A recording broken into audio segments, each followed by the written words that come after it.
कोटी भरावेच लागतील हे स्पष्ट आहे। IGRच्या नियमाप्रमाणे हे भरावेच लागतात, कारण मुद्रांक अधिनियम महाराष्ट्र आणि केंद्राचा मुद्रांक कायदा यामध्ये टायटलला अर्थ नाही आहे।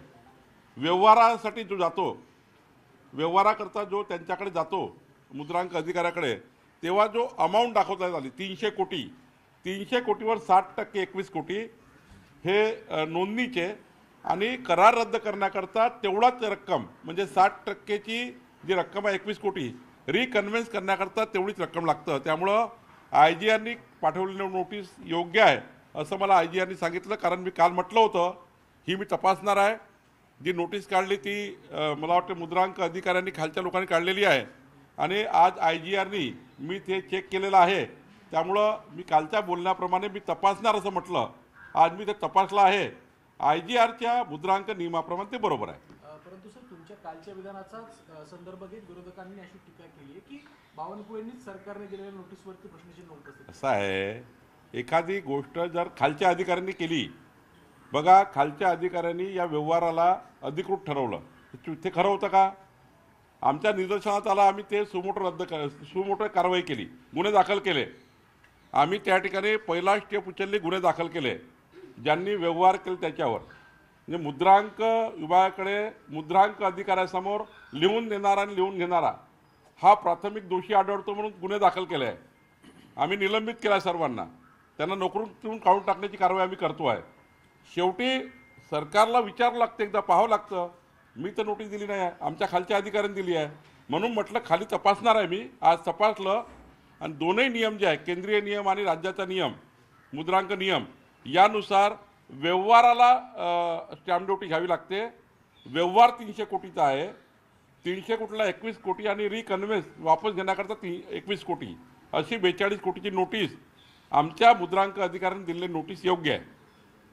सर, अंबादास दानवेंनी एक गौप्यस्फोट केला की या सगळ्या प्रकरणामध्ये अजितदादा जेव्हा वर्षावरती आले होते तेव्हा ते म्हटले होते की मी आता राजीनामा देतो, बाहेरून सरकारला पाठिंबा देतो, यात काय सत्य आहे? खोटारडेपणा आहे। मी होतो वर्षा बंगल्यावर, अंबादास दानवे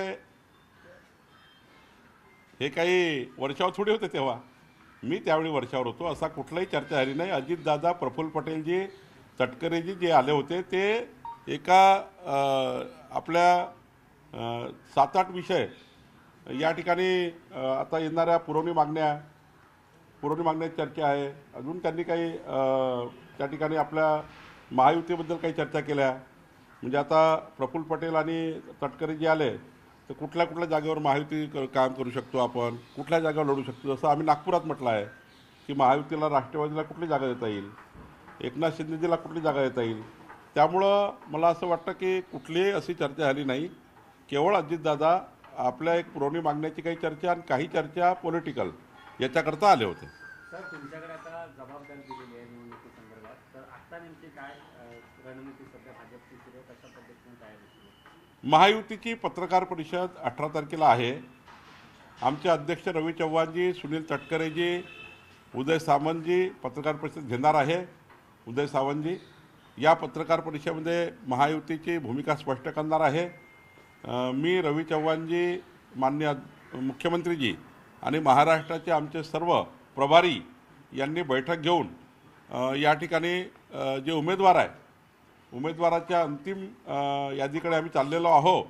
उद्यापर्यंत आमचे अध्यक्ष रवींद्र चव्हाणजी हे यादीला अंतिम स्वरूप देतील आणि 17 तारखेला शेवटी फॉर्म भरायचे आहेत।